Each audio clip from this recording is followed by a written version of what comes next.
Pak Prabowo kan sudah sampaikan di rapat 16 Agustus dalam pidatonya, siapapun backingnya, mau jenderal manapun disikat sama presiden. Nah, tapi kan penegak hukuman nggak jalan.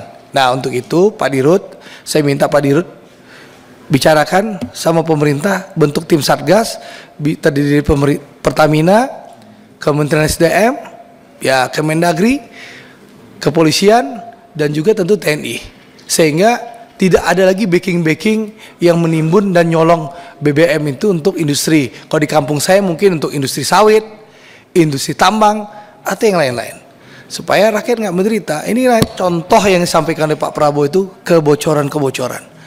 Jadi subsidi kita yang digelontorkan untuk rakyat itu bocor, Pak. Masa kita berdiam diri? Saya juga capek juga di DM, ditanya sama masyarakat, karena sebagai anggota DPR kuota udah naik. Saya udah kontrol nih Pak di SAM bagaimana kenaikan di per SPBU, tapi ngantrinya nggak habis-habis. Jadi kita nih kesannya nggak bisa bekerja karena ada mafia bandit-bandit ini. Ini yang saya minta Pak Simon ketegasannya untuk menyampaikan ini dan mengeksekusi nih Pak. Itu satu yang penting. Yang kedua, Sumatera Barat lagi nih, ya. Jadi memang Sumbar itu kan punya hanya di Bungus Teluk Kabung ya Pak Ega. Jadi kapal PIS itu datang, itu hanya merapat ke Bungus Teluk Kabung, itu storage tankinya Pertamina di Sumatera Barat itu hanya itu. Nah, berapa waktu yang lalu kami melihat karena sering terjadi permasalahan, kita butuh tambahan. Bengkulu saja 2, Pekanbaru Riau berapa biji, Sumatera Utara berapa biji. Nah, kita mengusulkan untuk dibangunkan di daerah Pasaman Barat. Nah, ini kajiannya sudah dikaji oleh Patra Niaga. Saya nggak tahu bagaimana perkembangannya, karena yang direktur yang mengkajinya diganti kemarin kan, kalau nggak salah. Nah, itu perkembangannya seperti apa? Apakah nanti silahkan Pertamina yang investasi atau nanti diberikan ke pihak ketiga swasta, itu terserah.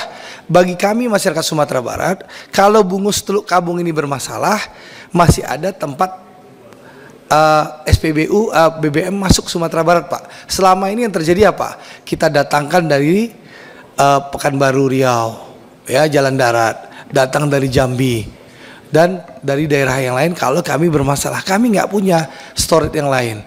Nah, ini kajian yang sudah dibuat oleh Patra. Saya minta Pak Simon kawal ini supaya bisa dibangunkan di dapilnya Bu Nevi itu di Pasaman Barat, di Air Bangis. Kebetulan kami punya pelabuhan baru, ya. Pemerintah pusat sudah membangun pelabuhan baru, ya. Lalu juga jalan sudah dibangunkan. Ya, saya berharap ini bisa Pak, supaya ada pemerataan ekonomi di Sumatera Barat. Jadinya itu Pak usulan saya. Jadi tolong, karena saya sudah baca juga berita hampir 400.000 nomor polisi diblokir di seluruh Indonesia. Tapi nggak cukup menyelesaikan masalah. Harus ada penegakan hukum Pak. Harus ditangkap orangnya Pak. Bukan ditangkap tuh bukan hanya supir mobil itu, tapi oknum-oknum di belakangnya, backing di belakangnya. Ya, saya paham lah. Pak Prabowo kan sudah sampaikan di rapat 16 Agustus dalam pidatonya, siapapun backingnya, mau jenderal manapun disikat sama presiden. Nah, jadi saya minta tolong ini dihajar Pak. Terima kasih, itu Pak Simon. Download Tribun X sekarang, menghadirkan lokal menjadi Indonesia.